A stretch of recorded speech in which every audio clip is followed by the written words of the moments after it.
వారికి స్వాగతం సుస్వాగతం తెలియజేస్తా ఉన్నాం. అలాగే మన ఎంపీ అభ్యర్థి వెంకటరామరెడ్డి గారు వారికి స్వాగతం సుస్వాగతం. మాజీ మంత్రివర్యులు హరీష్ అన్న గారికి స్వాగతం సుస్వాగతం తెలియజేస్తా ఉన్నాం. అలాగే ఫారూక్ భాయ్ గారికి ధన్యవాదాలు తెలియజేస్తూ స్వాగతం తెలియజేస్తా ఉన్నాం. ప్లీజ్ వెంకటరామరెడ్డి గారికి ధన్యవాదాలు తెలియజేస్తూ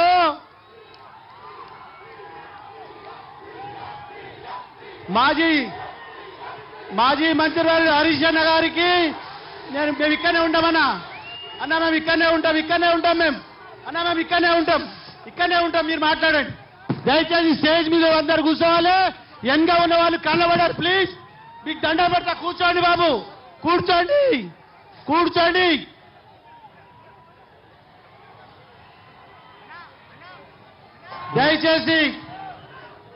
దయచేసి మాజీ మంత్రివర్యులు సునీత లక్ష్మారెడ్డి గారికి స్వాగతం సుస్వాగతం తెలియజేస్తా ఉన్నాం. దయచేసి మాజీ ముఖ్యమంత్రి కల్వకుంట్ల చంద్రశేఖరరావు గారికి స్వాగతం సుస్వాగతం. మన మధ్యలో పటాన్చెరు నియోజక ప్రజల తరఫున పేరున నేను స్వాగతం పలుకుతా ఉన్నా. పెద్దలు గౌరవ పేపర్ ఎవరికి ఇచ్చారు బాబు? కొద్దిగా పేపర్ తీసుకోవాలి. డోర్ చేసి కొద్దిగా పేపర్ తీసుకోవాలి. పేపర్కి ఇచ్చే సార్కు పేపర్ ఇవ్వాలి. అది హరీష్ అన్నకి ఇచ్చేయండి. మధు పోయినట్టుండగా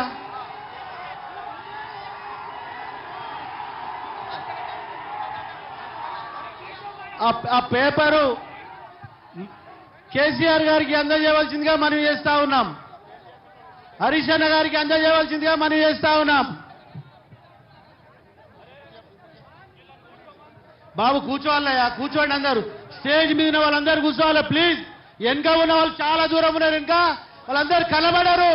దయచేసి మీరందరూ వేదిక పైన ఉన్న వాళ్ళందరూ కూర్చోవలసిందిగా మనం చేస్తా ఉన్నాం.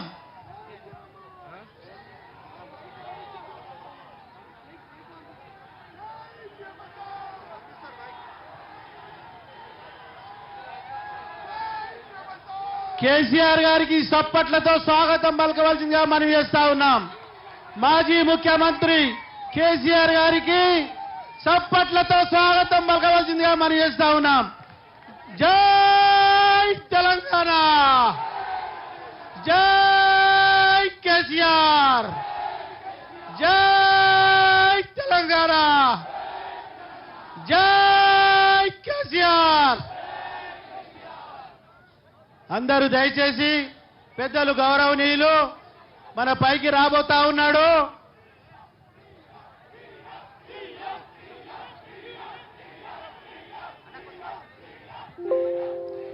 దయచేసి సార్ పెద్ద మనిషి మాట్లాడేటప్పుడు మీరందరూ సైలెంట్ గా ఉండి ఆయన చెప్పిన అంశాలను గమనించి 13వ తారీఖు నాడు వెంకటరామరెడ్డిని పటాన్చెరు నియోజకవర్గం నుంచి భారీ మెజారిటీతో గెలిపేవలసిందిగా మనవి చేస్తా ఉన్న సోదరులారా.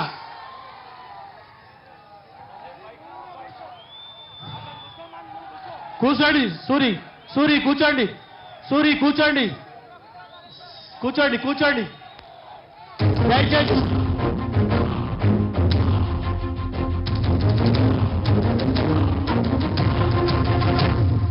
అల్లాడిన పొలాలు అడుగంటిన జలాలు, అల్లాడిన పొలాలు అడుగంటిన జలాలు, గొల్లు మంటు గోసరిల్లె రైతు గోస చూసినాడు. అది గదిగో బయలెల్లినాడుగా మన కేసీఆర్ సారు దేవుళ్ళ తోడుగా. అది గదిగో బయలెల్లినాడుగా మన కేసీఆర్ సారు దేవుళ్ళ తోడుగా. 70 ఏళ్ళ శిఖరం పెప్పుల్లా కర్చిస్తూ అదిగో బయలెల్లినాడుగా మన కేసీఆర్ సారు దేవుళ్ళ తోడుగా.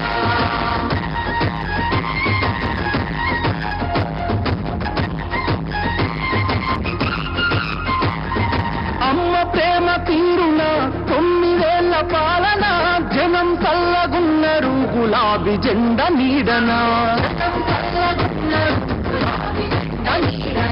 కంటికి రెప్పోల కేసీఆర్ కాపు వాసన, కూలినాలి పేద తలెత్తుకొని బతికెనా కూలినాయి పేద జనం తలెత్తుకొని బతికెనా నల్లా పచ్చని పల్లెను కరువు గమ్ముకున్నదని అరువెక్కిన గుండెతోని బయలెల్లే కేసీఆర్ అదిగదిగదిగో బయలెల్లినాడుగా మన కేసీఆర్ సారు పేదోళ్ళ తోడుగా అదిగదిగదిగో బయలెల్లినాడుగా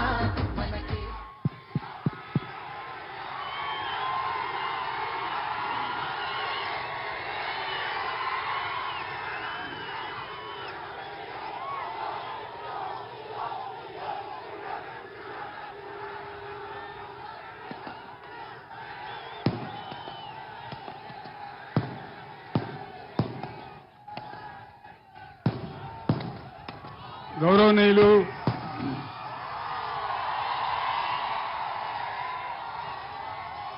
మన మెదక్ పార్లమెంట్ బీఆర్ఎస్ అభ్యర్థి శ్రీ వెంకట్రామరెడ్డి గారు, మాజీ మంత్రివర్యులు సిద్దిపేట ఎమ్మెల్యే హరీష్ రావు గారు, మన స్థానిక ఎమ్మెల్యే మీ అందరి ప్రియతమ నాయకుడు మహిపాల్ రెడ్డి గారు, నర్సాపూర్ ఎమ్మెల్యే సునీత మహిపాల్ రెడ్డి గారు, మన సంగారెడ్డి ఎమ్మెల్యే చింతా ప్రభాకర్ గారు, జడ్పీ చైర్మన్ మంజుశ్రీ జైపాల్ రెడ్డి గారు, ఫారూక్ హుస్సేన్ మాజీ ఎమ్మెల్సీ గారు, గౌరవనీయులు సత్యనారాయణ గారు ఎక్స్ఎమ్మెల్యే గారు, ఇంత భారీ సంఖ్యలో రాత్రి పొద్దుపోయినా కూడా హాజరైన మీ అందరికీ కూడా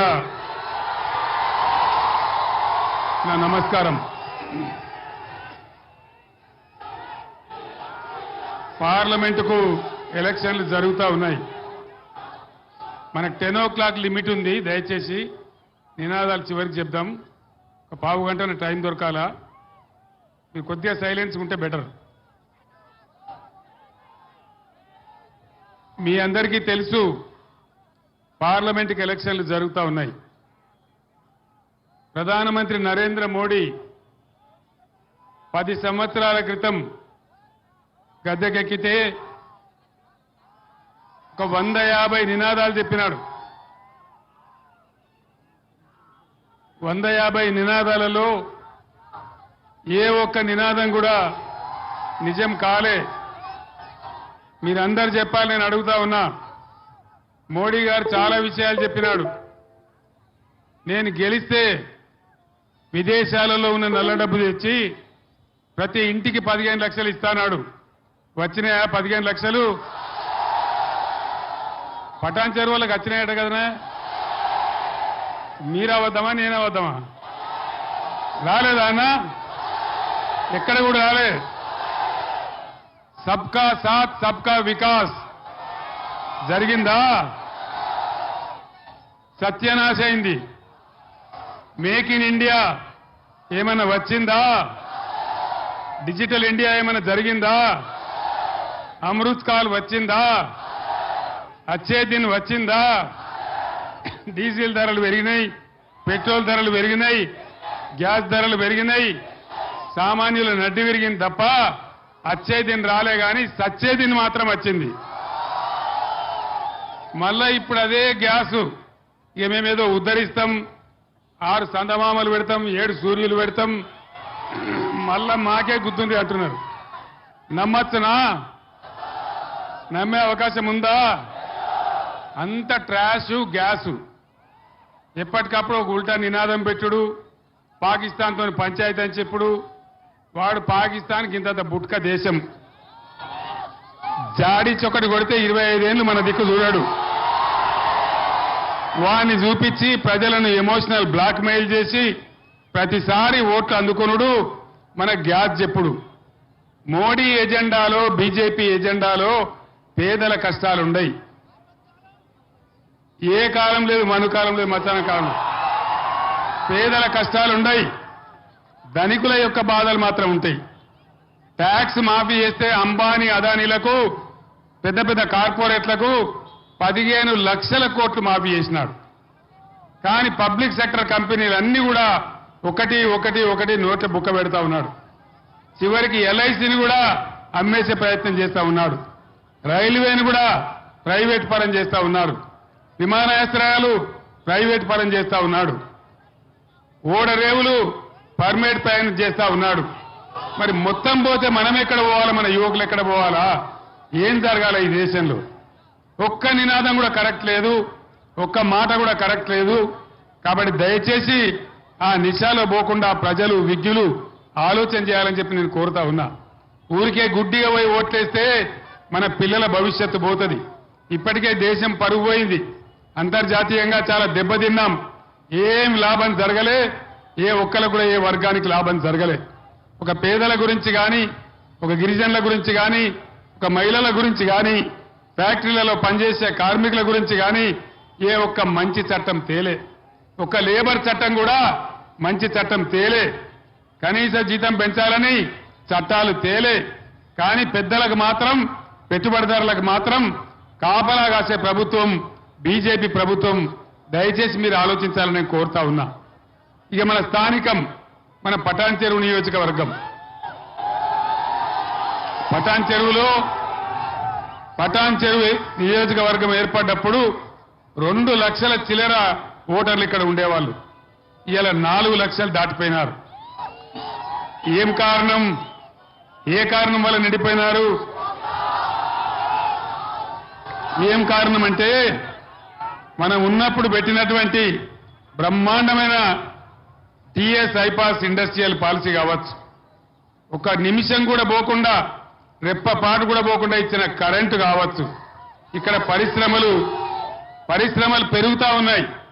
అందుకోసం దేశ నలుమూలల నుంచి వచ్చి బిడ్డలు ఇక్కడ నార్త్ ఇండియా కావచ్చు, వెస్ట్ ఇండియా కావచ్చు, ఈస్ట్ ఇండియా కావచ్చు, సౌత్ ఇండియా కావచ్చు, ఇక్కడ వచ్చి వాళ్ళ పొట్ట గడుపుకుంటా ఉన్నారు. బ్రహ్మాండమైన హబ్గా తయారైంది మన పటాన్ చెరువు. ఆ రకంగా ఉద్యోగ ఉపాధి అవకాశాలు ఇక్కడ పెరిగినాయి కాబట్టి ఇతరులు కూడా వచ్చి మన దగ్గర బతుకుతా ఉన్నారు. మనకు కూడా అవకాశాలు దొరుకుతా ఉన్నాయి. మనం కూడా బతుకుతా ఉన్నాం. మొన్న నేను వచ్చేప్పుడు మైపాల్ రెడ్డి గారిని అడిగిన, అంత హైదరాబాద్ అంతా పోయిందంటున్నారు, హైదరాబాదు పోయిందంటున్నారు, పటాన్ చెరువులో రియల్ ఎస్టేట్ ఎట్లుందని నేను అడిగిన. ఈయన కూడా కుప్ప అయిపోయింది సార్, గోవింద అయింది అని చెప్తా ఉన్నారు. ఎందుకు? ఏం కారణం?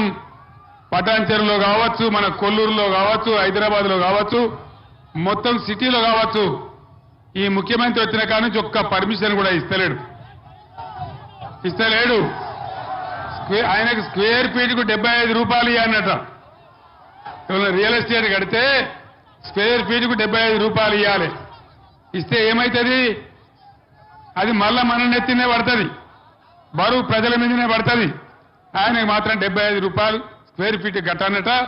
దాంతో రియల్ ఎస్టేట్ మొత్తం కుప్పగూలిపోయినది. ఎంత అద్భుతంగా ఉండే రియల్ ఎస్టేటు. ఒక గజం ధర ఎంత ఉండే పటాన్ చెరువులో? ఇవాళ అడిగేవాడు కూడా ఉన్నారా? రియల్ ఎస్టేట్ డౌన్ అయిందా? ఎవరు దీనికి కారణం? జై కాంగ్రెసేనా? కాంగ్రెసే కారణం కదా. అదేవిధంగా పటాన్ చెరువులో ఒకప్పుడు కలుషిత జలాలుండి ప్రజలకు చాలా అనారోగ్యం వచ్చేది. మిషన్ భగీరథ వచ్చిన తర్వాత బ్రహ్మాండంగా ప్రతి ఇంటికి నల్లా పెట్టి పరిశుభ్రమైన జలాలు అందించింది బీఆర్ఎస్ ప్రభుత్వం. మీ అందరికీ కూడా ఆ విషయం తెలుసు. మళ్ళా ఈరోజు నీళ్లు తక్కువైతా ఉన్నాయి, ఇబ్బందులు పెట్టే పరిస్థితి చేస్తా ఉన్నారు.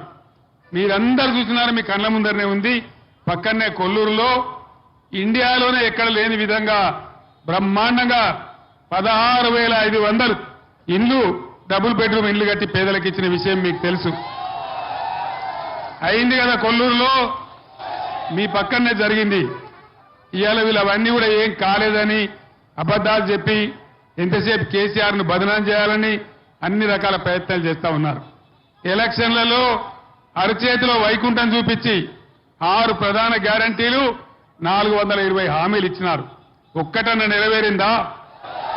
ఒక్క ఫ్రీ బస్సు మాత్రం చేసినారు ఆడవాళ్లకు. దాంతోని వాళ్ళు జుట్లు ముడేసుకొని కొట్టుకుంటా ఉన్నారు. ఆడవాళ్ళేమో తండ్రికస్తున్నారు, ఆటో రిక్షా కార్మికులేమో ఆత్మహత్య చేసుకుంటా ఉన్నారు. వాళ్ళ బాధలు బతుకులు చెప్పలేకుండా అయిపోయినాయి. ఈ విధంగా అది ఒక్కటి తప్ప ఏ ఒక్కటి కూడా చేయలే. ప్రతి మహిళకు 2,500 రూపాయలు వచ్చినాయా? రాలేదా? మీలో కొందరు రైతులు కూడా ఉండవచ్చు. రైతు బంధు వచ్చిందా? అది కూడా రాలే. వ్యవసాయ కూలీలకు 1,200 రూపాయలు వచ్చినాయా? 2 లక్షల రుణమాఫీ అయ్యిందా? కాలేదా? మహిళలకు 2,500 వచ్చినాయా? పెన్షన్ 2,000 పోయి 4,000 అయిందా? 4,000 కాలే కానీ పాత 2,000నే ఒక నెలది కోత కోసినారు. జనవరి నెలది ఎగబెట్టినారు. ఏమయ్యా ముఖ్యమంత్రి ఏం సంగతి అంటే కనపడ్డ దేవుని మీదల్లా ఒట్టిగా, దేవుడు ఎదురవుడే కష్టమిగా, దేవుళ్ళ మీద ఒట్లు, కేసీఆర్ మీద తిట్లు. ఇవన్నీ ఎందుకు చేయవు? నువ్వు జూటా హామీలు చెప్పినావంటే కేసీఆర్ ని గుడ్లు వీక్తా, గోటీలు ఆడుకుంటా, కేసీఆర్ ని పేగులు తీసి మెడలేసుకుంటా, ఆఖరికి నీ ముడ్డి మీద షెడ్డి కూడా గుంజుకుంటా అంటాడు ఆయన. షెడ్డి ఏం చేసుకుంటాడో నాకు అర్థం కాలేదు. అంతే కదా? ఈ విధంగా రైతులను మోసగించి విద్యార్థుల ఫీజు రియంబర్స్మెంట్ స్కీమ్ అది పెట్టాలి. 5 నెలల నుంచి రూపాయి కూడా ఇస్తలేదు. సోషల్ వెల్ఫేర్ హాస్టళ్లలో కలుషిత ఆహారం తిని విద్యార్థులు హాస్పిటల్ పాలవుతా ఉన్నారు. దాన్ని పట్టించుకునే గతి లేదు. మనం ఆనాడు పేద పిల్లలు చదువుకోవాలని, విదేశాలకు పోవాలని, పెద్ద చదువులు వాళ్ళకి రావాలని అంబేద్కర్ పేరు మీద, జ్యోతిరావు పూలే పేరు మీద 20 లక్షల స్కాలర్షిప్ ఇచ్చినాం. 5 నెలల నుంచి దాన్ని కూడా బంద్ పెట్టినారు. కేసీఆర్ కిట్ బంద్ అయినది. హరీష్ రావు ఆరోగ్య మంత్రి ఉన్నప్పుడు న్యూట్రిషన్ కిట్ తెచ్చినాడు. దాన్ని కూడా బంద్ పెట్టినారు. అన్ని బందే, ప్రతిది కూడా బందే. చివరికి ఇంకో మాట చెప్పినారు. మనం ఆ రోజు పేద పిల్లల లగ్గాల కోసం 1 లక్ష రూపాయలు ఇచ్చి వాళ్ళని ఆదుకున్నాం. పేదలకు ఆరోగ్యం ఖరాబ్ అయితే సీఎంఆర్ఎఫ్ ఇచ్చి ఆదుకున్నాం. వీళ్ళేం చెప్పినారు? ఎలక్షన్లలో 6 గ్యారంటీలలో కేసీఆర్ 1 లక్ష రూపాయలు ఇస్తాడు, మేము తులం బంగారం ఇస్తామన్నాడు. తులం బంగారం వచ్చిందా? పటాంచర్లు వచ్చిందట కదనా? రాలేదా? రాలే. తులం బంగారం కూడా రాలే. సీఎంఆర్ఎఫ్ కూడా బంద్ అయిపోయింది. అప్పుడు మైపాలని తెచ్చి నెలకు 300-400 మందికి పేదల కోసం నాతో శాంక్షన్ తెచ్చి మీకు ఇచ్చేవాడు. ఈరోజు అది కూడా బంద్ అయిపోయింది. ఈ రకంగా రైతులు పండించిన పంటలకు దిక్కులేదంటే వడ్లు కూడా కొనకుండా అమ్మైపోయే పరిస్థితి లేదు. ఆనాడు బీఆర్ఎస్ ఉన్నప్పుడు రైతులు నిలబడాలని వాళ్ళకు రైతు బంధు ఇచ్చి, రైతు బీమా ఇచ్చి, ఫ్రీ కరెంట్ ఇచ్చి బ్రహ్మాండంగా తయారు చేసినాం. తడిచిపోయిన వడ్లు కూడా కొన్నాం, రైతాంగాన్ని నిలబెట్టినాం. ఈరోజు ఈ రాష్ట్ర ప్రభుత్వం అన్ని వర్గాల ప్రజలను మోసం చేసి మంచిగున్న తెలంగాణను ఆగమాగం చేసింది. కరెంటు కోతలు ఇలా చందానగర్లో మీ పక్కనే ఉంటుంది, బిహెచ్ఎల్ దగ్గర. చందానగర్లో ప్రజలందరూ కూడా 24 గంటల నుంచి కరెంటు రాకపోతే వాళ్ళు పోయి సబ్స్టేషన్ మీద దాడి చేసినారు. హైదరాబాద్లో కరెంటు కోతలు, కరెంట్ ఎప్పుడు వస్తుందో ఎప్పుడు రాదో తెలియదు. పారిశ్రామికవేత్తలు కూడా లాభం లేదు మేము పోతామని బిస్తర్ కడతా ఉన్నారు, ఇక్కడి నుంచి వెళ్ళిపోతా ఉన్నారు. కార్నింగ్ అనే సంస్థ 1000 కోట్లు పెట్టుబడులు పెడతాను వచ్చి మన ప్రభుత్వంలో వచ్చింది. పని స్టార్ట్ చేయకుండా ఈ ప్రభుత్వ వైఖరి కరెంటు కోతలు చూసి వాళ్ళు తమిళనాడు కూడా వెళ్ళిపోయినారు. మరి ఇదే గతి జరిగితే మన గతి ఏం కావాలి ఒక్కసారి దయచేసి మీరు ఆలోచించాలి. నరేంద్ర మోడీ ఈ రోజు కృష్ణా గోదావరి నీళ్లు నేను తమిళనాడుకు తరలిస్తా అంటా ఉన్నాడు. అంటే మన నదుల నీళ్లు కూడా పోయే ప్రమాదం వస్తా ఉంది. ఈ ముఖ్యమంత్రి ఏమో మాట కూడా మాట్లాడతలేడు. నరేంద్ర మోడీ నువ్వు బడే బాయ్, నేను చోటే బాయ్ అని మాట్లాడుతా ఉన్నాడు. చాలా పెద్ద ప్రమాదం ఉంది. ఈ ప్రమాదం నుంచి తెలంగాణ కాపాడుకోవాలంటే ఉద్యమ టైంలో నేను పటాన్ చెరువుకు చాలా సార్లు వచ్చిన, మీరందరూ కూడా ఉప్పెనలాగా లేచినారు. ఆనాడు బ్రహ్మాండమైన ఉద్యమం నిర్మాణం చేసినాం. ఆ ఉద్యమం పుణ్యమే మనకు తెలంగాణ వచ్చింది. ఆ తెలంగాణ ప్లీజ్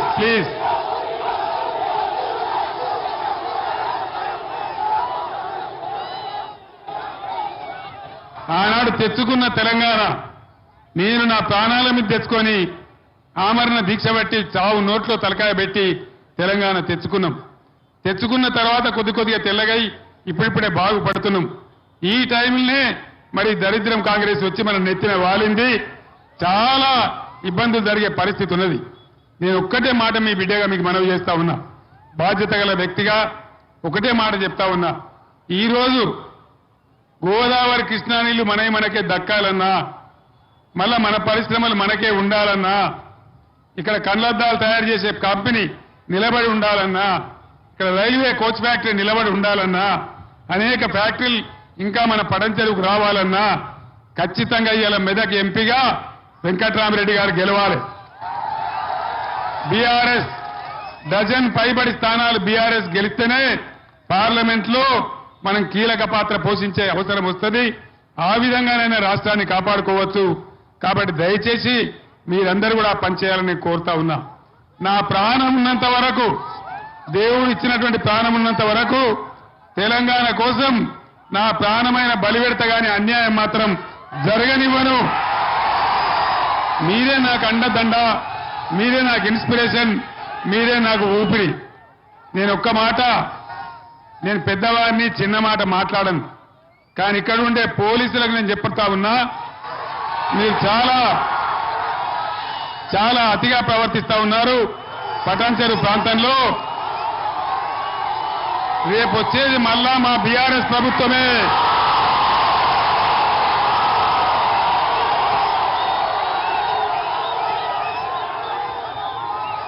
ఒక్క మాట, నేను పోలీసు గురించి చెప్తే స్పందన ఎట్లా ఉన్నదో పోలీసులు చూస్తా ఉన్నారు. మీరు అతి ప్రవర్తన చేస్తే మట్టుకు మళ్ళా వచ్చేది బీఆర్ఎస్ ప్రభుత్వమే. జాగ్రత్త హెచ్చరిస్తా ఉన్నా. మేము ఆనాడు లాఠీలకు, లూటాలకు, తుపాకులకు, జైళ్లకు భయపడితే తెలంగాణ వచ్చేదే కాదు. వచ్చునా తెలంగాణ? మనమేనా భయపడేది? కాబట్టి జాగ్రత్త, అతిగా పోకండి. మీ డ్యూటీ మీరు చేసుకోండి. మీకు రాజకీయాలు అవసరం లేదు. కాబట్టి జాగ్రత్త ఉండమని నేను పోలీసు సోదరులకు చెప్తా ఉన్నా. మీ అందరినీ నేను కోరేది ఒకటే, మన ఐకమత్యమే మనకు శ్రీరామ రక్ష. అందరం కలిసే ఆనాడు తెలంగాణ తెచ్చుకున్నాం. ఈనాడు ఈ దుర్మార్గ కాంగ్రెస్ నుంచి, దుర్మార్గ బీజేపీ నుంచి తెలంగాణను రక్షించుకోవాలంటే డజన్ పైబడి స్థానాలు మనం గెలవాలి. వెంకట్రామరెడ్డి ఒక రిటైర్డ్ ఐఏఎస్ ఆఫీసర్, ఇదే జిల్లాలో కలెక్టర్గా పనిచేసిన వ్యక్తి. నేను గెలిస్తే 100 కోట్లతో ట్రస్ట్ పెట్టి పేద విద్యార్థులకు చదువు చెప్పిస్తా అని చెప్పినాడు. ప్రతి నియోజకవర్గంలో ఆయన సొంత నిధుల నుంచి, గవర్నమెంట్ నిధులు కాదు, ఆయన సొంత నిధుల నుంచి ఒక కళ్యాణ మండపం కట్టించి ₹1 పేదలకు లగ్గం చేపిస్తా అని చెప్పినాడు. ఇట్లా ఎవరు చెప్పలే, ఎంపీ కూడా చెప్పలే, ఎంపీ కాకముందు చెప్పలే. మరి ఈ ఎంపీ గెలిస్తే మీకు ఒక మాజీ ఐఏఎస్ అధికారి, కలెక్టర్గా పనిచేసిన అనుభవం ఉన్న అధికారి మీకు వస్తారు. కాబట్టి ఆయన ఉండేది కూడా వెంకటరామరెడ్డి ఎక్కడో మీకు దూరంలో ఉండడు, ఈయన్నే కొల్లూరులో ఉంటాడు, మీ పక్కనే కొల్లూరులో ఉంటాడు.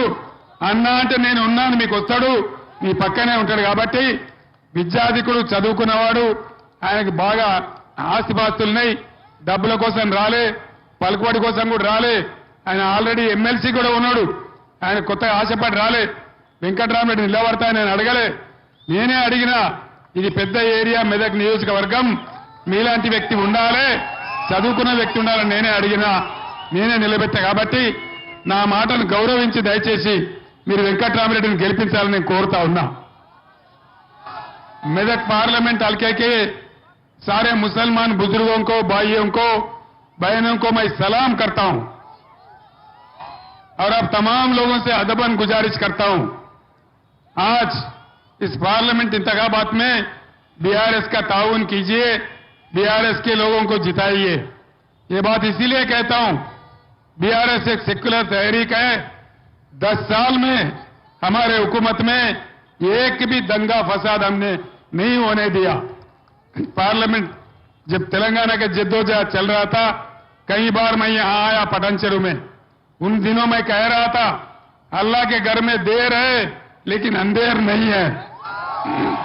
अल्लाह का करम हुआ, तेलंगाना हासिल हुआ। मैं आप लोगों से एक बात कहना चाहता हूं, कांग्रेस मेदक हल्का में तीसरे नंबर पे है। यह मुकाबला हमारा बीजेपी के साथ है। कहीं आप गुमराह होके कांग्रेस को डालेंगे तो अननेसेसरली बीजेपी जीत जाएंगे। इसीलिए सोचिए, हर चीज को जानिए, इसके हिसाब से काम लीजिए। और यहाँ के जो कायद है हमारे वेंकट राम रेड्डी साहब साबिका कलेक्टर है, एक रिटायर्ड आईएएस ऑफिसर है, वो उनके सदारत में मेदक पार्लियामेंट का काफी तरक्की होगा। इसीलिए मैं सारे भाइयों से गुजारिश करता हूं, बीआरएस सेक्युलर पार्टी को जिताइए, हम जिंदगी भर सेक्युलर रहेंगे, इतना मैं वादा करता हूं। इतना कहते हुए मैं आपसे रुखसत होता हूं। సోదరులారా, టైం దగ్గరకు వస్తా ఉంది, ఎన్నికల నిబంధన మీరందరూ కూడా మైపాల్ రెడ్డి గారి నాయకత్వంలో పెద్ద ఎత్తున మీరందరూ స్వాగతం తెలిపి సభను విజయవంతం చేసిన దానికి ప్రతి ఒక్కరికి ధన్యవాదాలు తెలియజేస్తూ నేను సెలవు తీసుకుంటా ఉన్నా.